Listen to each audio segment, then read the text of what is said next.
이 원래 제목은 의정사본부 경영 분석입니다. 경영 분석은 그 집배노조 전신 그 집단투쟁본부와 당시 그 의정연구소에서 공동으로 진행이 됐었고요. 이번에 그 전에 몇 번 이렇게 사전 토론이 있었고 오늘 공개적인 토론을 처음 진행하는 것 같습니다. 저희 노동자운동연구소 유영희 동지 모시고 힘찬 발언 듣도록 하겠습니다. 박수 부탁드릴게요.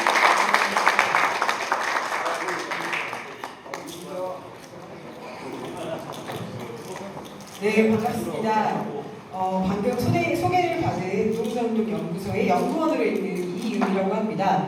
원래 지금 프로그램표에 보시면 이제 경영 분석으로 나가지 않습니까? 그런데 단지 우정사업본부가 돈을 2015년도에 얼마나 많이 벌었나 또는 못 벌었나 이렇게 우리가 굉장히 좁은 시야로 경영 분석을 본다기보다는 좀 더 최근 한 5년 동안 우정사업본부가 어떤 식의 경영을 해왔고 또 앞으로 어떤 방식의 어떤 경영 방향을 가지고 인력을 운영을 한다거나 사업부를 재편한다거나 하는지를 알아보기 위한 그러한 교육 내용이라고 할 수가 있겠습니다. 좀 약간 맨 처음에 소개해 주신 것처럼 이제 지난해부터 우리 이제 집회 노조가 건설이 되면은 어떤 방향으로 이제 조합원들을 더 확대하고 이 조합원들의 어떤 권리를 증진하기 위해서 노력하면 좋을까를 고민하기 위해서 했던 연구 결과의 내용을 이제 경영 분석과 곁들여서 말씀을 드리도록 하겠습니다. 네, 오늘 드릴 말씀의 전반적인 내용을 목차로 한번 담아보았습니다. 우정사업본부는 이제 계속 이런 이야기를 하죠. 앞으로 계속 우편 물량이 줄어들 거다. 그러면 계속 적자를 면하기 어려울 것이고 그 물량이 감소하는 것에 따라서 비용을 줄이기 위해서 인력을 더 줄여야 된다. 그리고 외주화를 더 확대해야 된다라고 이야기하고 있습니다. 그리고 또 다른 한편으로는 이렇게 우편 소비 물량이 계속 감소하고 있기 때문에 또 다른 부분에서 수익을 내야 된다. 그것은 바로 택배 부분이고 택배 부분에서 활로를 찾겠다라고 이야기하는 것이 벌써 이제 몇 년째 되고 있는 우정사업본부의 전반적인 사업 구성이라고 할 수 있고요. 여기에 맞게끔 어떤 경영 운영이라던가 인력 배치라던가 사업 재배치 이런 것들을 하고 있는데요. 과연 타당한 것인가? 정말로 이제 우정사업본부가 적자를 봤을 때 언제나 우편 물량이 감소했기 때문에 적자를 본 것이냐? 그리고 두 번째로는 앞으로 이제 경기가 나빠질 거기 때문에 우편 물량이 감소하는 것은 사실입니다. 그렇다고 해서 택배를 통해서 그리고 물류지원 사업단이 택배 사업 부분을 강화하는 것을 통해서 정말 본부의 어떤 활로를 찾을 수 있을 것인가에 대한 타당성을 한번 직접적인 경제 지표를 보고 한번 말씀을 나눠보도록 하겠고요. 그래서 그러한 또 구성을 가지고 구조조정 계획을 가지고 있는데 이런 것이 가지는 한계와 문제점을 살펴보는 방식으로 오늘의 논의를 이제 이어가도록 하겠습니다. 첫 번째로는 경영 분석을 좀 말씀을 드릴게요. 이 표를 잘 보이시죠? 네, 이 그래프는 뭐냐면요. 꺾은 선이 파란색, 빨간색, 초록색이 있습니다. 파란색은 우리나라 경제 성장률이라고 보시면 돼요. 경제가 오르락내리락 1999년부터 2014년까지 있는데요. 그리고 이 빨간색은 민간 소비 지출이라는 겁니다. 우리나라 경제가 성장할수록 우리 이제 국민들이 지갑을 열고 돈을 많이 쓰겠죠. 그래서 경제 성장률과 민간 소비 지출, 그러니까 빨간색과 파란색 그래프가 같이 변하는 걸 볼 수가 있는데요. 이 연두색, 초록색 그래프 같은 경우는 우편 물량 증감, 그러니까 우편 물량이 얼마나 늘고 줄었나를 보여주고 있는데 전반적으로 민간 소비 지출 증감률, 한마디로 이제 경제 성장률이랑 비슷하게 가고 있는 게 보이실 겁니다. 그래서 2010년도, 그러니까 우리나라가 이제 금융위기 이후로 2010년부터 경제가 많이 악화되기 시작하지 않았습니까? 그때부터 이제 모든 그래프들이 쭉쭉 떨어지고 있죠. 그래서 그러한 모습을 보여주고 있다. 한마디로 우편 물량은 우리나라의 경제가 성장하느냐 또는 경제가 침체되느냐에 따라서 밀고 주는 그런 성격이 있다라고 볼 수가 있습니다. 그런데 안타깝게도 2014년도에는 어느 정도 그 우편 물량이 감소하는 게 어느 정도 반등을 했는데 2015년도에는 굉장히 경기 침체가 지금 심각하지 않습니까? 그래서 2%대의 성장률을 보이고 있기 때문에 우편물 물량 역시 감소했습니다. 그래서 이걸 뒷부분에서 좀 더 자세하게 말씀을 드릴 건데요. 우선 우정사업본부가 취급하고 있는 우편물들의 매출액이 있지 않습니까? 그 매출액에서 종별로 그 얼마씩 그 비중을 차지하느냐를 보시면요. 전체 국내 매출액에서 일반 통상이 차지하는 것이 46%, 특수 통상이 28%, 소포가 25% 정도 매출액에서 차지하고 있다라는 것을 아시면 될 것 같고요. 그 이제 국제 매출액 같은 경우는 국내 매출액에 비해서 한 22% 정도 수준이다라고 생각을 하시면 될 것 같습니다. 이게 2015년도에 종별 매출액인데요. 앞서 말씀드렸던 것처럼 2015년도에 감소했는데 하나씩 그러면 한 그 10년 넘게 한 15년 동안 이 물량이 어떤 식으로 변해왔는지를 살펴보도록 하겠습니다. 첫 번째로는 국내 통상 우편을 일반 통상과 특수 통상으로 나눠본 건데요. 이 왼쪽에 있는 꺾은선 그래프를 보시면 돼요. 이 왼쪽 그래프의 파란색 꺾은선 그래프는 일반 통상의 그 물량이라고 보시면 됩니다. 그리고 왼쪽 그래프의 빨간색 그래프는 그 특수 통상의 그 물량 그래프라고 볼 수가 있는데요. 이게 포인터가 없으니까 제가 참 가르치기가 어렵네요. 저 파란색 그래프를 보시면 2002년 이후부터 쭉 떨어지죠. 그리고 2005년 정도까지는 좀 약간 그 둔화가 됐다 떨어지는 게 다시 떨어지고 있는 게 보이시죠? 2010년부터 파란색 꺾어서 그래프요. 이렇게 가르쳐야 되는데 참 그러니까 잘 안 됩니다. 아무튼 그 떨어지고 있습니다.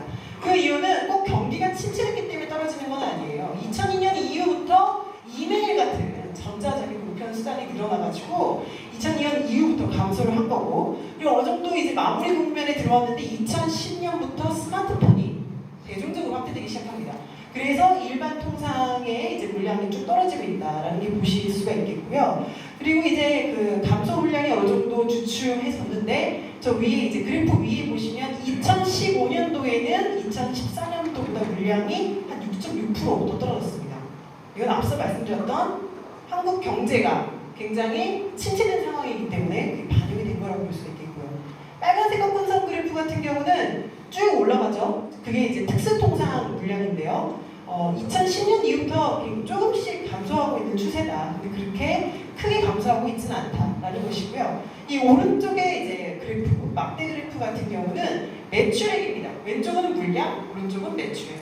이 매출액이 이제 빨간색이 특수, 파란색이 일반 통상이고 이게 두 개 합한 게 그 높이라고 보시면 되는데 물량은 감소하고 있지만 매출액은 그래도 어느 정도 쭉 상승하면서 유지가 되고 있는 상황이다. 왜냐면 이제 어떤 이제 가격도 인상을 하고 요금도 인상을 하고 하기 때문이죠. 그런데 2015년도를 보니까 2014년도다 매출액이 2.9% 정도 감소를 했는데요. 주로 일반 통상 매출액이 크게 8.9%나 감소를 했기 때문에 영향을 받은 것 같습니다. 그러면 이제 국제 우편은 아까 전에 국내 이제 그 우편의 한 22% 정도 수준이다라고 이제 말씀을 드렸는데요. 국제 우편 같은 경우는 이 그래프를 보시면 됩니다. 이 파란색 그 꺾은선 그래프가 물량이고요. 빨간색 막대 그래프가 매출액입니다. 그래서 보시면 쭉 올라가는 게 보이시죠? 2012년까지 쭉 올라갑니다. 물량이. 그러다가 좀 약간 주춤한 상태인데요. 2015년도에는 그래도 소폭 올랐습니다. 물량이. 국제 그 우편 물량이 늘고 있고요. 매출액은 감소 없이 쭉 늘고 있다라는 게 보이시죠? 빨간색 막대 그래프가 국제 우편 매출액이라고 볼 수가 있겠습니다. 근데 국제 우편 같은 경우는 이제 두 개 크게 그 비중을 차지하는 것이 이제 일반 통상이 있고 그 다음에 국제 특급이 있습니다. 근데 국제 특급이 한 매출액의 한 80% 정도를 차지하고 있는데요.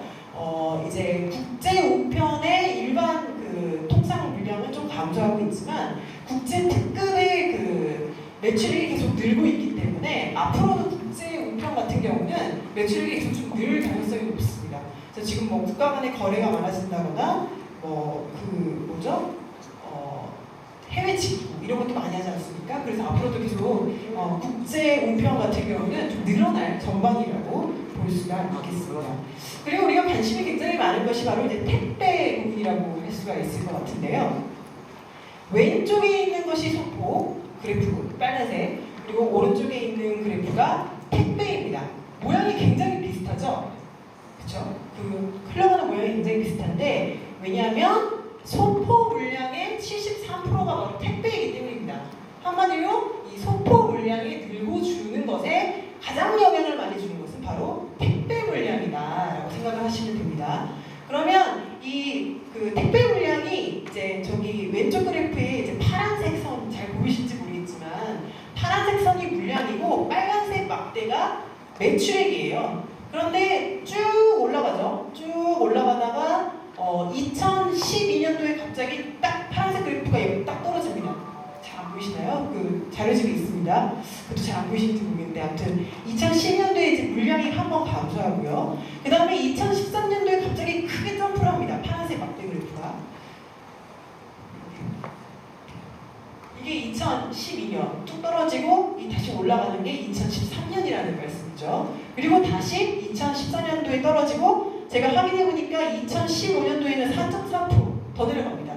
이게 이제 소포 물량이 감소하는 건데요. 그러면 왜 2012년도에 물량이 이렇게 쭉쭉 승승장구하다가 갑자기 감소를 했냐라고 보시면 감사원에 갑자기 그 택배를 이제 규정 위반으로 너무 싼 가격으로 택배를 줬던 것이 감사원에 이제 들통이 났습니다. 그래서 그 규정 위반된 어떤 계약 택배들이 해지가 되면서 물량이 좀 감소했던 측면이 있는 것 같고요.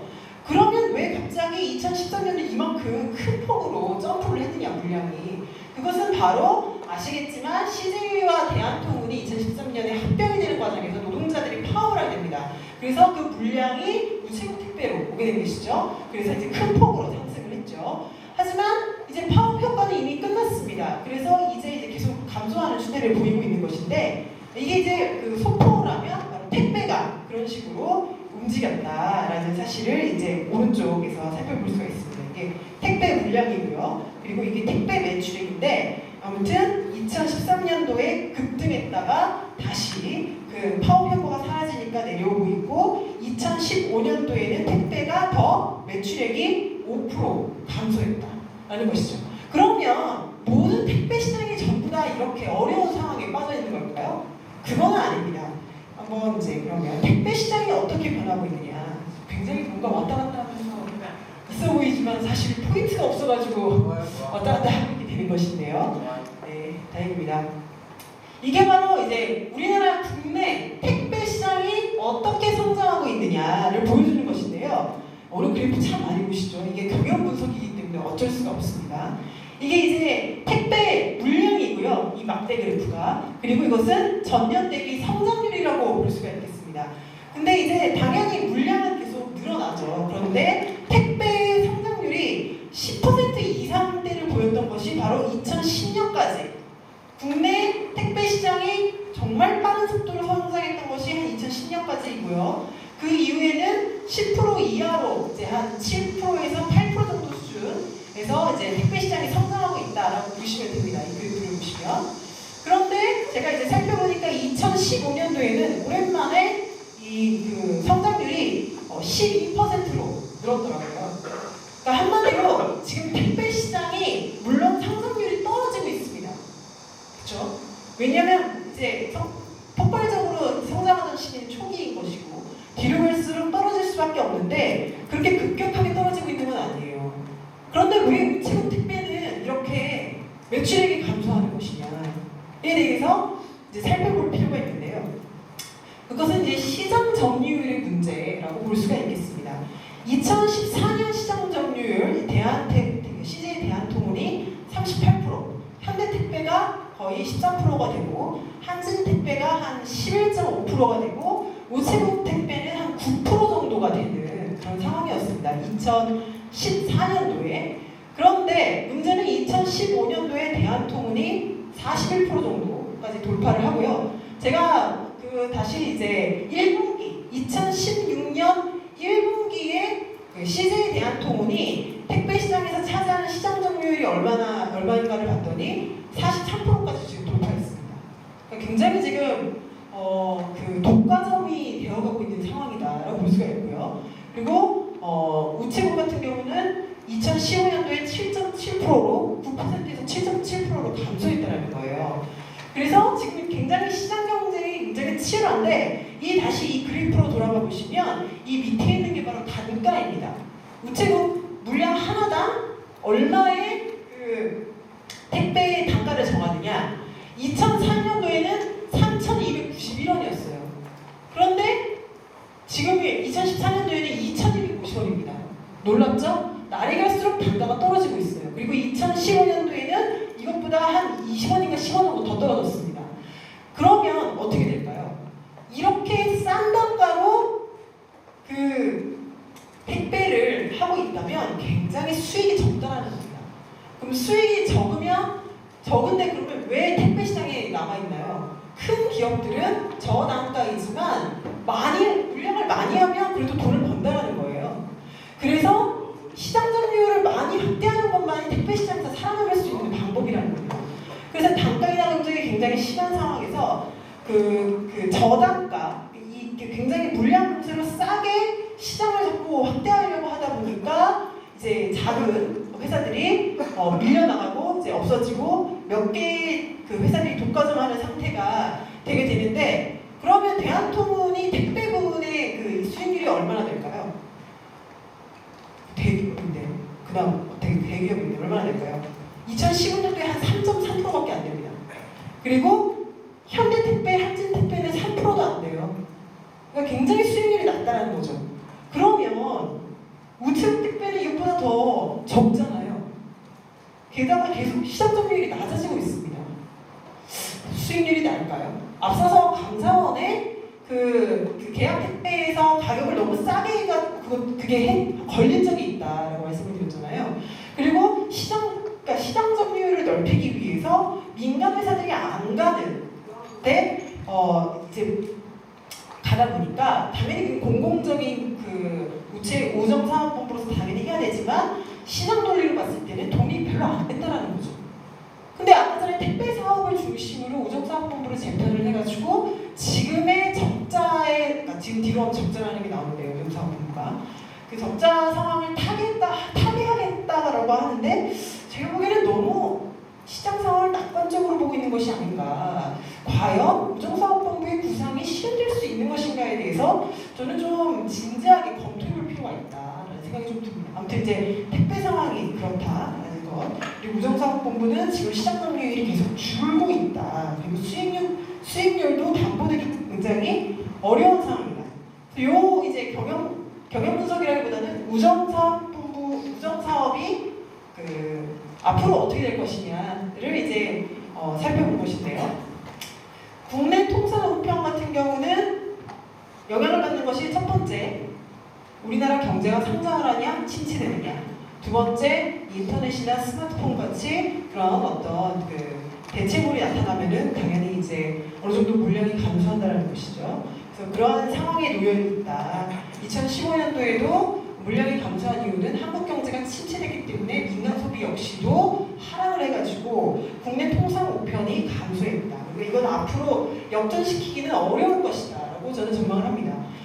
그리고 국제 우편 같은 경우는 지금 이제 국내 매출 대비 한 22% 정도 되는 수준이라고 볼 수가 있는데, 지금 어쨌든 해외 직구가 또 늘어나고 하다 보니까 이건 어느 정도 완만하게 급격하게 뛰지는 않겠지만 완만한 상승세 정도는 기대해 볼 수 있겠다라는 생각이 들고요. 속보와 이제 택배 같은 경우는 지금 이제 CJ 대한통운이 정말 무서운 속도로 시장을 잡아먹으려고 하고 있기 때문에 40%도 돌파하고 시장 점유율이 지금 43%로 막 가고 있다라고 하고 있는데, 그리고 그렇지만 수익률은 굉장히 낮죠. 그래서 우체국 택배가 지금 점유율을 방어하는 것이 쉽겠느냐, 되게 쉽지는 않겠다라는 생각이 들고, 이미 아까 전에 3,400 얼마였던 택배 단가가 2,000 얼마로 뚝 떨어지고 있는 상황에서 수익성을 좀 담보하기가 어려울 텐데, 지금 속보를 중심으로 사업을 배치한다는 것이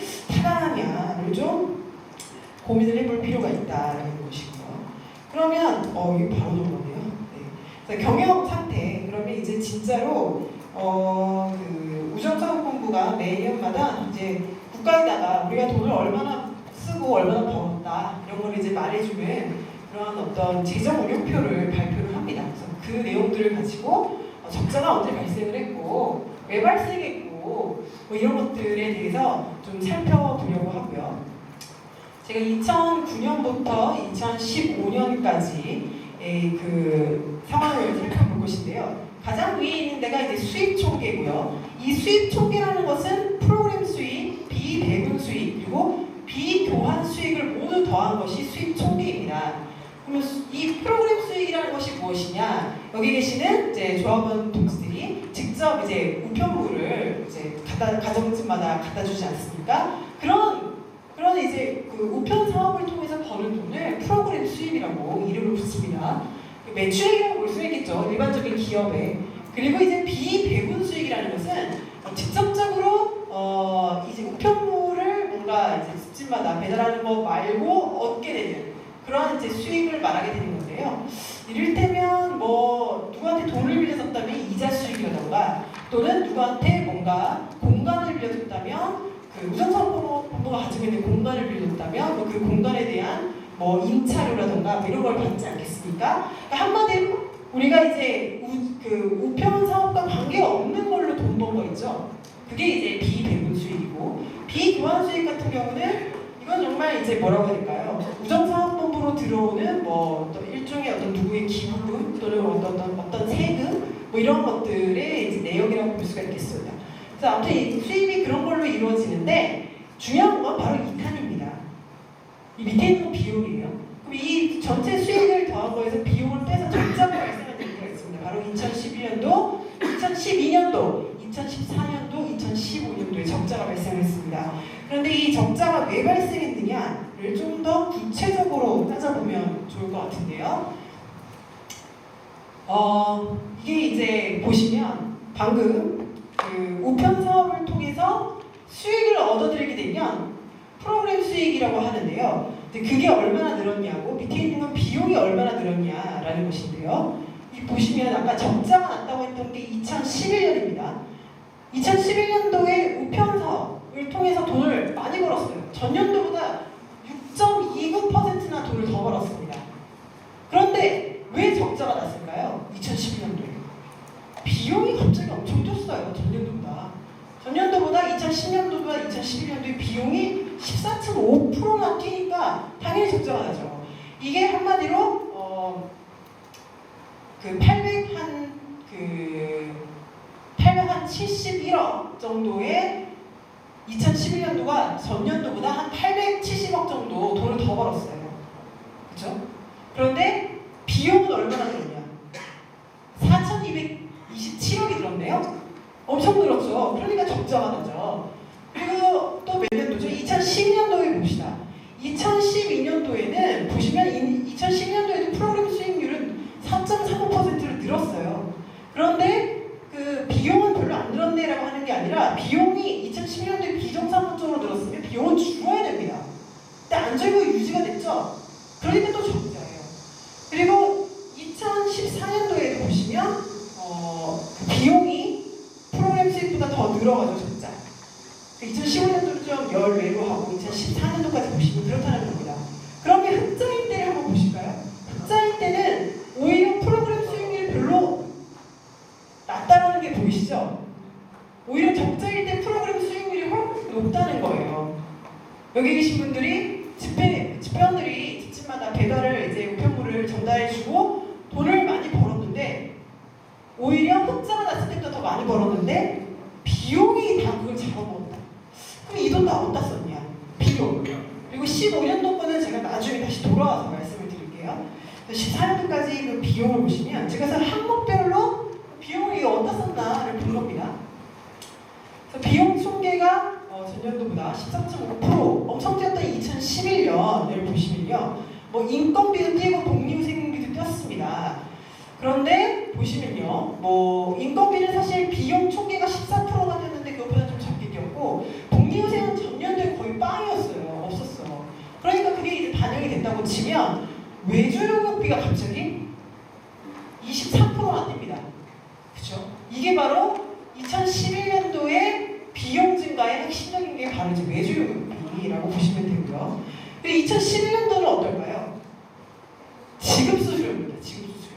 보이시죠? 25%가 뛰었습니다. 전년보다. 그리고 2014년도에 뭐가 됐을까요? 이것도 지급수수료가, 그러니까 2014년도는 비용이 한 4.9% 전년보다 뛰었는데 그 중에 지급수수료가 4.8% 것이 큰 요인으로 작용을 했다라는 것인데, 그러면 방금 말씀드렸던 이건 아니지. 그 지급수수료, 외주용역비 이거 다 뭘까요? 그 우정사업본부가 사업을 할 때 산하기관들이 있지 않습니까? 물류지원단, 시설관리단, 그쵸? 뭐 이렇게 몇 개의 산하 단위가 있는데 그 산하 단위들에게 위탁하는 업무들이 있지 않습니까? 그런 위탁하는 다양한 업무들을 어떤 항목으로 비용으로 계산을 하느냐라고 했을 때 외주용역비나 지급수수료로 계산을 한다는 거죠. 한마디로 이런 생각을 해볼 수가 있겠습니다. 근데 왜 이때 지급수수료나 외주용역비를 이렇게 많이 썼냐? 라는 이제 우리가 의구심이 발생을 하는데요. 실제로 감사원에 물류지원단에다가 너무나 위탁수수료를 크게 물렸다. 그러니까 돈을 많이 줬다는 거죠. 생각을 해보세요. 우정사업본부가 물류지원단이랑 사업을 하는데 물류지원단에게 100만 원을 줘도 되는 것을 이 수익 계약을 맺을 때 한 150만 원이 드는 거다라고 하면은 당연히 50만 원은 우정사업본부의 적자로 잡히고 그 다음에 50만 원은 물류지원단의 흑자로 잡히겠죠. 그러니까 이런 식으로 비용을 과대 계상했을 가능성이 있다는 겁니다. 그리고 실제로 감사원에 그런 식의 적자가 벌렸던 적이 있었습니다. 그게 바로 2011년도에 물류지원단의 운송단가 과다 산정, 그 다음에 위탁수수료 과다 지급 문제 있다, 시정해라 라고 감사원에 한번 걸린 적이 있어요. 근데 감사원이 이렇게 잡아냈지만 우리가 못 잡아낸 그런 때도 있었을지 않았을까라는 생각이 들고, 그래서 아무튼 이제 그런 식으로 그러면 이제 물류지원단이 어떤 식으로 성장을 하느냐라는 내용들이 보고 다시 2015년도 내용으로 다시 가는 걸로 할게요. 그래서 보시면 이게 이제 물류지원단이랑 우정사업본부의 매출액과 단기순이익, 한마디로 수익성을 비교한 겁니다. 그래서 이 매출액을 보시면 2011년도에 물류지원단이 2010년 대비 매출액이 71%가 늘었어요. 어마어마하죠? 2012년도에 55%, 그 다음에 10% 이렇게 느는데 이게 위에 있는 게 우정사업본부의 매출액 증가예요. 뛰어넘는 걸 보실 수가 있습니다. 시설관리공단은 오르락내리락 하지만 이건 어쨌든 약간 고정비용이 가까운 성격이 있기 때문에 그렇다고 치고, 물류지원단 같은 경우는 2011년과 11년에 대체 무슨 일이 있었냐, 매출액이 왜 이렇게 우정사업본보다 큰 폭으로 뛰냐라고 이제 우리가 생각을 해볼 수가 있겠고, 그리고 수익도 어떠한가라고 봤을 때 우리 우특 같은 경우는 2011, 2012, 2014년은 적자인데 물류지원단 같은 경우는 2011년도를 제외하고 전부 다 흑자입니다. 그리고 올해도 마찬가지예요. 2015년도에도 우특 같은 경우는 적자를 봤는데 물류지원단은 당기순이익의 흑자를 유지하게 됩니다. 그래서 이게 사실 생각을 해보세요. 물류지원단이 우정사업본부 말고 거래를 하는 데가 있겠습니까? 거의 없어요. 거의 93%를 우정사업본부랑 거래를 하거든요. 이게 바로 그겁니다. 이게 뭐냐면 물류지원단이 우정사업본부랑 거래한 금액을 제가 이제 이렇게 가지고 나온 건데요. 이 금액이 전체 물류지원단 매출에서 차지하는 비율이 한 93% 정도 되는데, 그러니까 거의 이제 물류지원단은 그러니까 우정사업본부랑 같이 우정사업본부랑 독점적으로 거래를 한다고 볼 수가 있기 때문에 이렇게 매출액이 묻는다라는 사실을 알 수가 있는데, 다시 이제 돌아가가지고 그래서 우정사업본부가 아까 전에 이제 말씀드렸던 것처럼 보시면 그 2011년도, 2012년도에 매출액이 급증합니다. 2011년도에 매출액이 뭐죠? 거의 한 2배가 되죠. 그리고 이 뒤에도 나오겠지만 이 물류지원단의 2011년 인력 현황도 한 2배 정도가 됩니다. 2011년도에 엄청 키웠다는 거예요. 한마디로 우정사업본부가 2011년, 12년에 거쳐서 물류지원단에다가 엄청나게 지원을 해가지고 물류지원단이 매출액도 늘고 직원도 많이 뽑고 해가지고 갑자기 큰 폭으로 커졌다는 거예요. 그러니까 한마디로 우정사업본부가 2011년도와 12년도에 적자를 봤던 이유는 그 경기 침체로 우편 물량이 감소해서라기보다는 지급수수료나 외주교육비 같은 항목을 통해서 산하기관들과의 위탁 거래를 할 때 몰아주기를 했다라고 볼 수가 있다라는 것이죠. 그래서 사실 맨날 우정사업본부는 우리 우편 물량 줄어가지고 거기에 맞게끔 인력을 감축해야 된다. 지금 굉장히 집회원들이 엄청나게 적은 인원으로 많은 일을 하고 있음에도 불구하고 인원을 늘리기는 과연 더 줄여야 된다라고 이야기를 하고 있는데 그 가장 주된 근거가 우정사업본부가 적자를 보고 있기 때문이고 그 적자는 매출액이 줄어서라고 하고 있는데 사실 알고 봤더니 매출액이 늘어나는 시기에 비용이 폭증했다는 것이고 그 비용이 폭증했던 이유는 물류지원단을 밀어주기 위해서 돈을 썼다라고 우리가 생각을 해볼 수가 있는 것이죠. 2011년도와 2012년도에 우정사업본부가 적자를 봤던 이유는 그래서 그럼에도 불구하고 되게 뭐라고 하죠? 적자를 봤으니까 택배 중심으로 가야 된다. 물류지원단을 키우는 이유는 전부 택배를 어떻게 잘해볼까 이런 어떤 구상에서 나와서 하는 거지 않습니까? 그래서 택배 사업을 밀어줘야 되기 때문에 왜냐? 적자니까 택배 사업을 밀어줘야 우리 살 길이 열린다 라고 맨날 이야기를 하는데 알고 보니 적자가 난 이유가 택배 사업 하려고 돈을 너무 많이 써가지고 적자가 난 거예요. 2011년도에 12년도에 2014년도도 비슷하다고 볼 수가 있겠죠. 그래서 되게 부당하다라고 이야기를 할 수가 있고 그런데 그러면 우정사업본부는 그 물류지원단에다가 돈을 때려박지만 않으면 적자를 면하고 흑자로 갈 수 있겠느냐? 꼭 그렇진 않습니다. 그 2015년도에 그 수익률을 보시면 그런 것인데요. 2015년도에는 프로그램 수익률이 감소합니다. 아까 이제 물량이 많이 2015년도에 감소했다라고 말씀드렸잖아요. 한국 경제가 어려워지고 그래서 우편 물량이 감소를 하다 보니까 이제 프로그램 수익, 우편 사업으로 얻는 수입이 감소하기 시작했습니다. 그전은 그래도 늘어나긴 계속 쭉쭉 늘긴 늘었거든요. 2015년도에 감소했고 비용도 없어요. 다 같이 줄었죠. 그래서 2015년도의 적자는 우편 물량 감소로 인한 적자라고 보실 수가 있겠습니다. 2011, 12, 14년도는 이제 위탁 거래에서 비용이 많이 발생을 했던 것이고 그 주된 위탁 거래는 물류지원단과 한 것이고 물류지원단에다가 몰아준 거는 택배 사업을 하기 위해서였다라고 이제 생각을 하시면 되겠죠. 그래서 이거는 이제 넘어가시고 그래서 이제 이러한 뭐라고 할까요? 사업 운영을 하는 우정사업본부가 어떤 식으로 사업 재편을 하려고 하느냐를 크게 3가지로 볼 수가 있습니다. 첫 번째는 비용을 절감한다. 왜냐? 우편 물량이 줄어드니까 비용을 절감하고 인력을 감축해야 되겠다. 두 번째로 택배 중심으로 우편 사업을 재편하겠다. 세 번째로 지금 우편 물량 감소로 적자가 계속 발생을 하니까 금융산업과 부동산 사업을 강화해서 사업 다각화를 하겠다라고 이야기를 했는데 이게 참 녹록지는 않고 오히려 굉장히 노동자들에게는 많은 양보를 요구하게 되는 그런 결과를 낳을 수 있는 사업 계획이라서 굉장히 우리가 눈여겨볼 필요가 있는데요. 첫 번째로 이야기했던 사업 방향의 비용 절감과 인력 감축을 통해서 수익성을 강화하겠다라고 하는 것인데 첫 번째로는 인력 감축 및 비정규직을 확대하기 위해서 집중국을 토폐화하는 겁니다. 왜냐하면 물류지원단으로 택배를 다 몰아줘야 되니까 이제 집중국을 이제 구조조정을 한다라는 것이고요. 그리고 등기 통상부만 이제 정규직이 배달을 하고 나머지 소포구와 나머지 일반 통상부와 소포구는 위탁을 하는 것으로 하겠다라고 이제 고려를 하고 있다는 것이죠. 두 번째로는 인척이 아니고 인력 감축입니다. 인력 감축을 위해서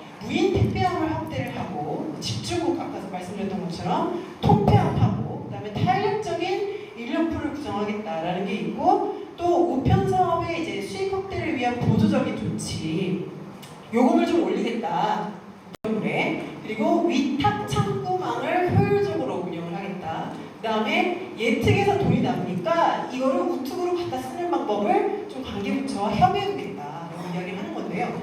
이게 이제 많은 그 이제 집회 조합원들께서 이런 방법을 좀 쓰면은 우리 이제 우편 회계에서 적자를 보는 걸 많이 할 수 있지 않을까라는 생각을 하시는 것 같은데요.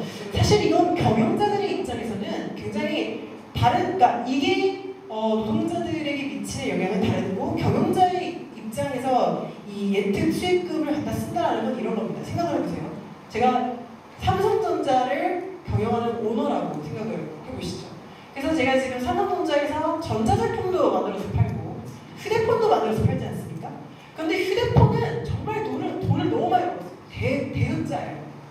그런데 전자제품은 적자를 보고 있어요.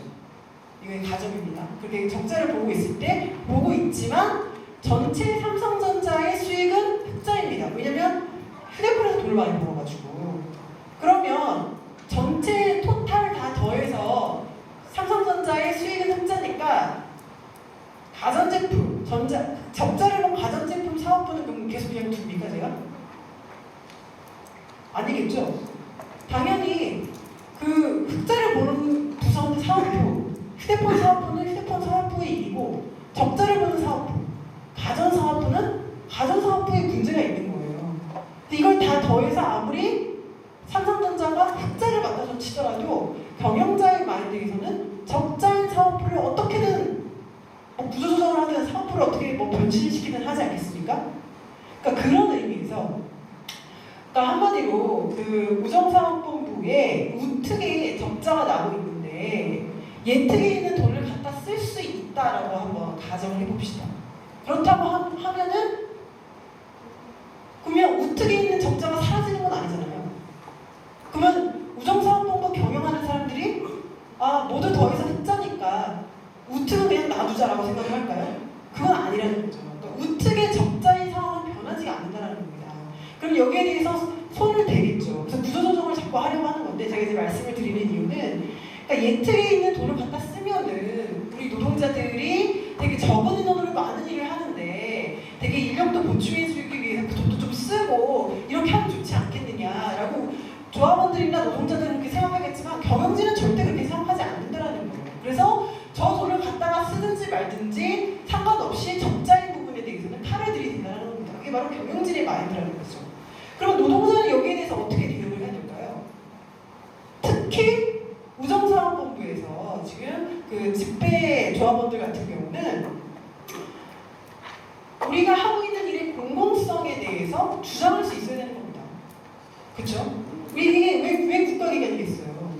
돈이 많든 적든, 돈이 되든 안 되든, 수익이 많이 나든 적게 나든, 아예 안 적자를 보든 간에 공공적으로 모든 국민들에게 보편적으로 서비스가 전달이 되어야 하기 때문에 공공성이 있기 때문에 우리 국가기관으로 지금 국가 어떤 회계로 지금 우정사업본부가 유지가 되고 있는 거 아니겠습니까? 그런데 왜 이런 공공성을 유지를 하고 그 공공성을 유지하기 위해서 노동자들이 건강하게 일할 수 있는 조건을 만들어주는 것을 국가에서 하지 않고 공기업인데 공공성을 가진 역할을 서비스를 제공하는 그런 사업부인데 왜 자꾸 돈 벌어오라고 하고 적자에 대해서 문제를 제기하냐 하는 것에 대해서 오히려 반박할 수 있어야 된다는 것이죠.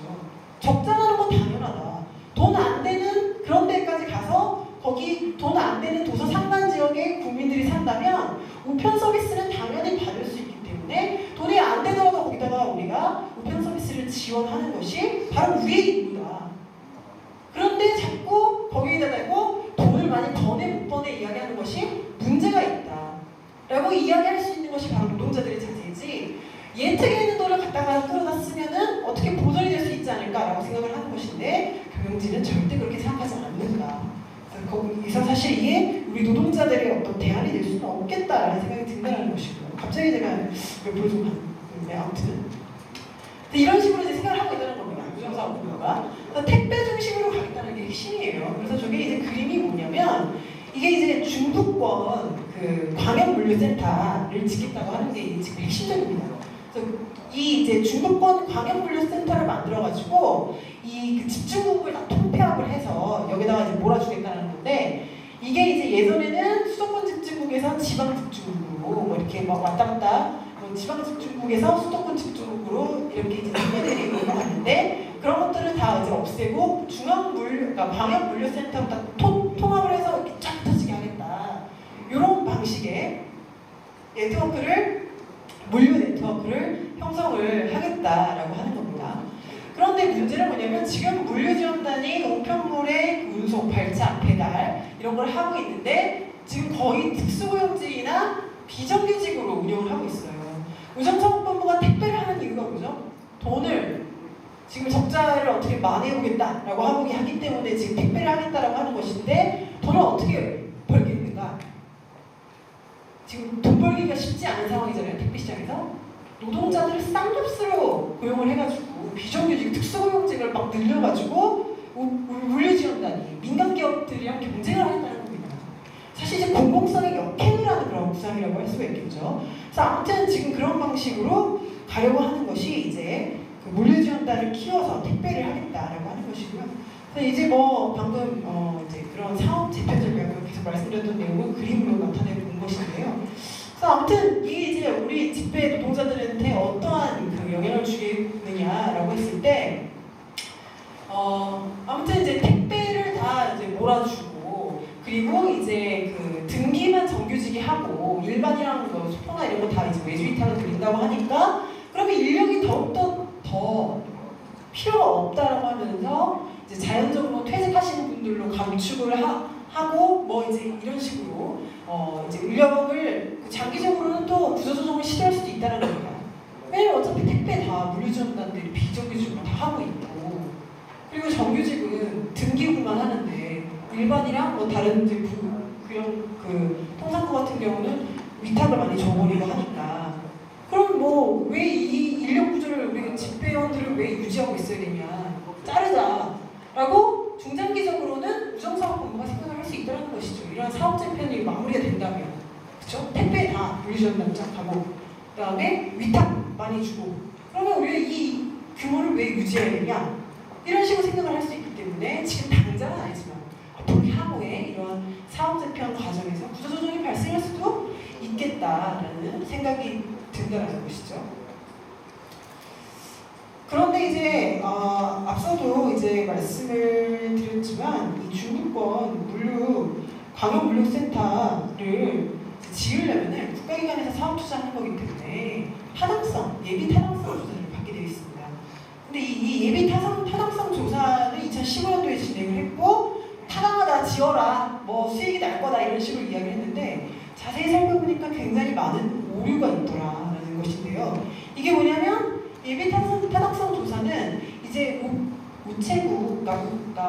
우정사업본부가 택배시장에 뛰어들기 위해서 그 광역물류센터를 짓는데 그러면 택배시장에서 시장 점유율이 계속 늘어날 것이라던가 또는 그 앞으로 택배시장이 얼마큼 성장을 할 것이냐 그러니까 두 가지 변수가 있겠죠. 첫 번째 택배시장이 계속 얼마나 성장을 할 거냐 두 번째 거기에서 우정사업본부가 시장 점유율을 얼마나 차지할 것이냐 이거를 따져봐야 택배 사업이 돈이 되냐 안 되냐 이 타당성 조사를 할 수가 있겠죠. 첫 번째 그러면 이게 뭐냐면요. 첫 번째가 이 택배 물량이 2030년까지 쭉 늘다가 그때부터는 정체화될 거다라고 이야기를 하는 거예요. 이거의 근거는 인구 증가입니다. 그러니까 인구가 2030년까지 쭉 늘다가 그때 유지가 될 거예요. 근데 사실 여러분 뉴스만 틀면 나오는 게 저출산 고령화죠. 우리나라 한국 소리스의 인구 감소에 돌입하게 되거든요. 지금 같은 상황이라면. 그런데 그걸 반영을 안 했어요. 인구가 계속 는데요. 그리고 정체가 되면서 택배 물량이 이만큼이 될 거다라고 예비 타당성 조사가 이런 전제를 하고 있다는 겁니다. 그리고 두 번째로 우정사업본부는 2014년도에 그 시장 점유율이 한 9% 정도 됐죠. 2015년도에는 7.7%가 떨어졌습니다. 이런 추세면은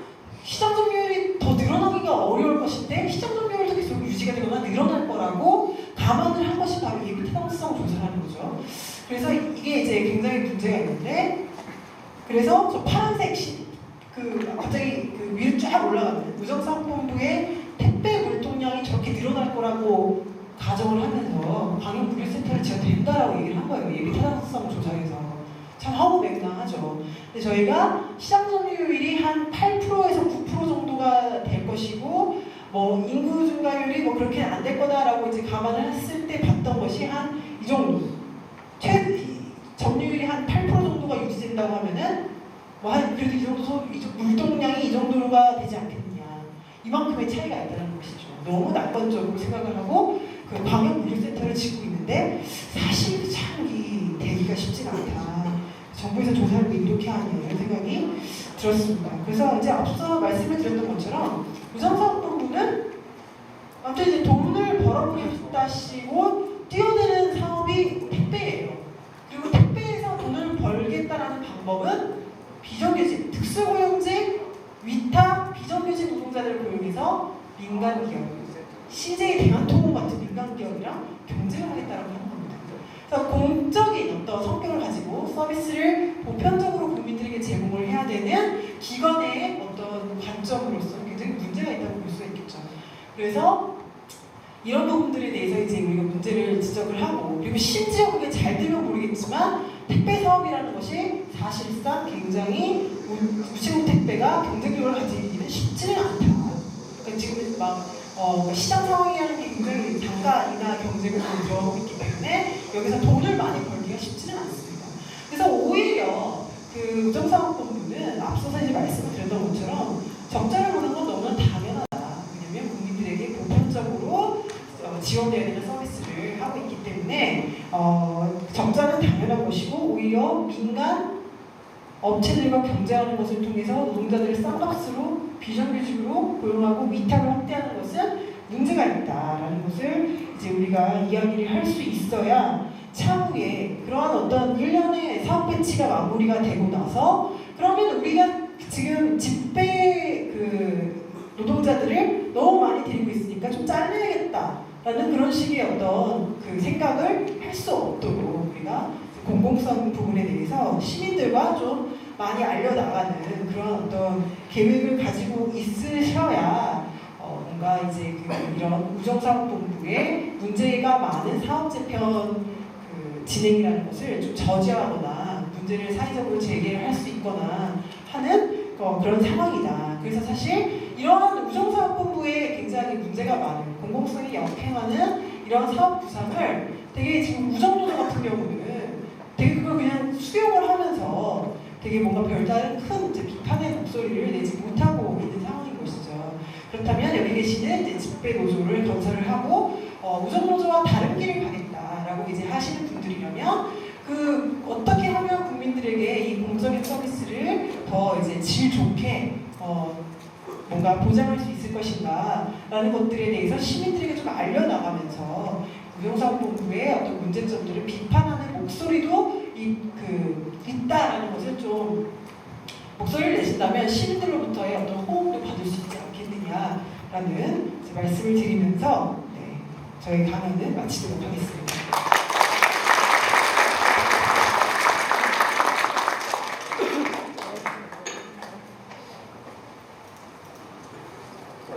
네, 혹시 질문 있으시면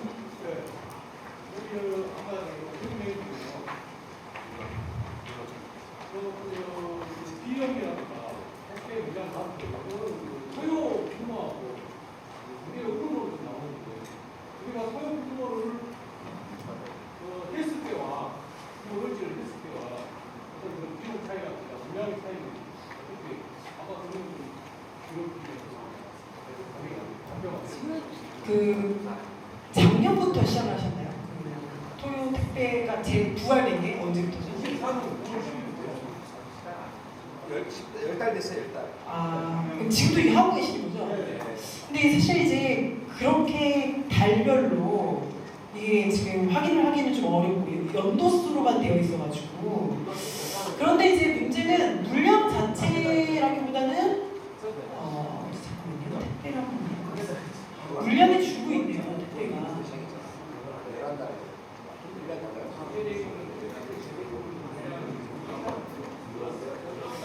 그런데 이제 보시면요, 2014년도도 그렇고 2015년도에도 물량이 감소한 걸로 나옵니다. 그러니까 택배 물량이 2015년도, 그러니까 2015년도에는 5.3% 감소한 걸로 나옵니다. 이거 2014년부터 시작하셨다는 거 아니에요?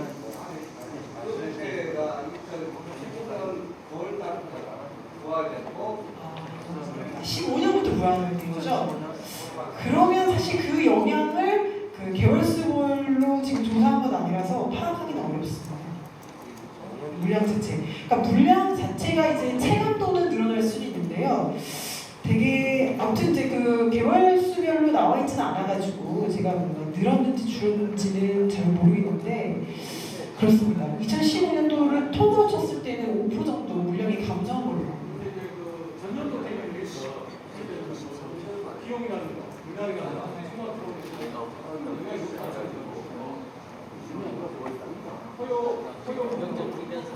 이게 좀 더 지켜봐야 될 것 같긴 한데요. 그러니까 2015년도 9월부터 시작된 거잖아요. 그러니까 2015년도를 통으로 한 것은 아니기 때문에 전년도랑 비교하는 것이 적합한 비교는 아니어가지고 이게 월 개월수별로 좀 비교를 해봐야 되는데 그 자료가 지금 없어서 토요특배를 재개를 해가지고 뭔가 물량이 더 늘었다라는 것을 지금 제가 뭔가 말씀을 드리기는 어렵지만 통으로 봤을 땐 그렇다라는 것이고, 그런데 두 가지가 있습니다. 그러니까 토요특배를 하면서 뭔가 물량이 늘었을 수 있죠. 근데 지금 확인을 하기 좀 어렵다. 그런 점.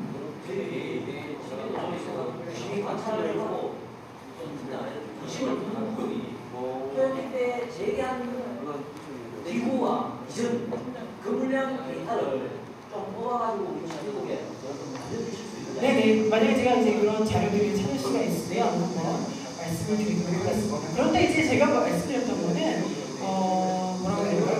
개월수별로 이런 어떤 변동이라기보다는 좀 더 거시적으로 보시면 아시겠지만 2005년도부터 쭉 보여드리는 것이 아니겠습니까? 요즘에 어떤 흐름을 보여드리는 것이고 또 이제 택배 시장 전반의 상황을 같이 보여드리는 것이라서 그렇습니다.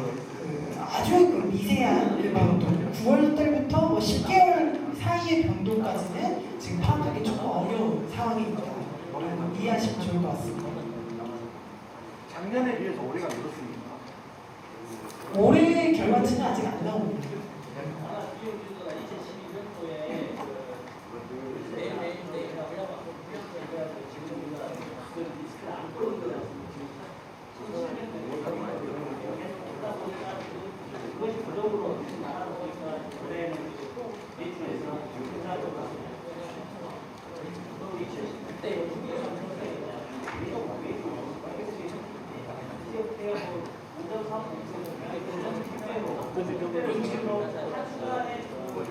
비용이 뛰고 그것이 계속 투자되고 있기 때문에 우리가 지금 버는 거는 약간씩 늘기도 하고 이 통을 물량을 하고 매출을 하지만 그것이 계속 이렇게 되기 때문에 실제로 매출이 발생하게 되면 예전 상황은 물량을 하는 그런 상황이 있는데 앞으로 그런 상황부터 때문에 굉장히 우회해서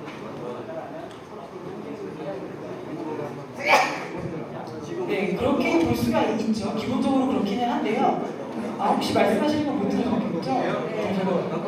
들으셨다고요? 들으셨다는 거죠? 그러니까 제가 이제 말씀드렸던 것처럼 2011년도와 2012년도에 크게 적자를 봤는데 물리지원단에다가 몰빵을 해가지고 크게 적자를 보지 않았느냐. 지금 그것이 이제 유지되고 있는 상황이 아니냐라고 말씀해 주셨는데 근데 물론 이제 여전히도 그런 위탁 비용이 많기는 하지만요. 지급 수수료 비용이 이제 많군요. 네, 그렇습니다. 그렇다고 보시면 될 것 같아요. 그런데 문제는 여기에 더해져서 지금 우편 사업의 매출액도 같이 좀 줄고 있는 상황이다라고 보시면 될 것 같고요.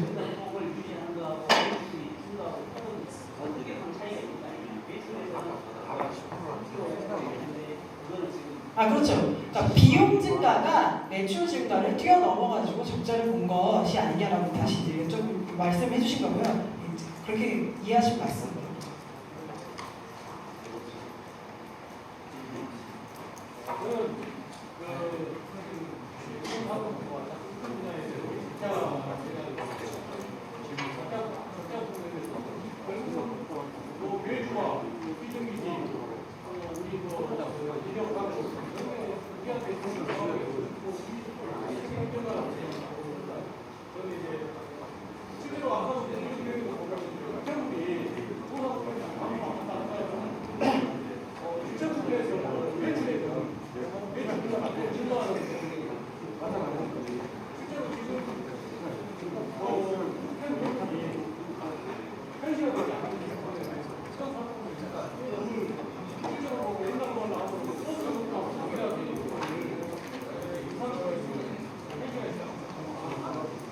네, 지금 말씀해주신 내용은 아무튼 이제 우편 물량이 앞으로 감소할 건데 그 요금을 좀 현실화하는 것을 통해서 이런 적자가 발생하는 문제들을 좀 어느 정도 해결할 수 있지 않겠느냐라는 의견을 지금 저한테 말씀해주신 거고요.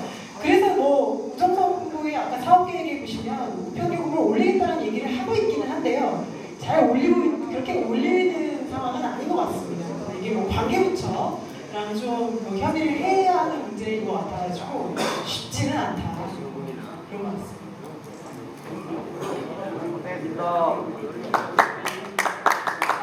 네. 이제 마무리를 했으면 좋겠다라는 그런 박수. 네, 많이 시작하시죠. 날도 더운데 이렇게 모이셔가지고. 같이 가면 안 되는데. 네. 네네네. 무슨 말씀? 네, 알겠습니다. 아무튼 이제 날도 더운데 이렇게 긴 시간 동안 말씀 들어주셔서 감사하고요. 얼른 마치고 저녁 맛있게 드시면 좋겠습니다. 감사합니다.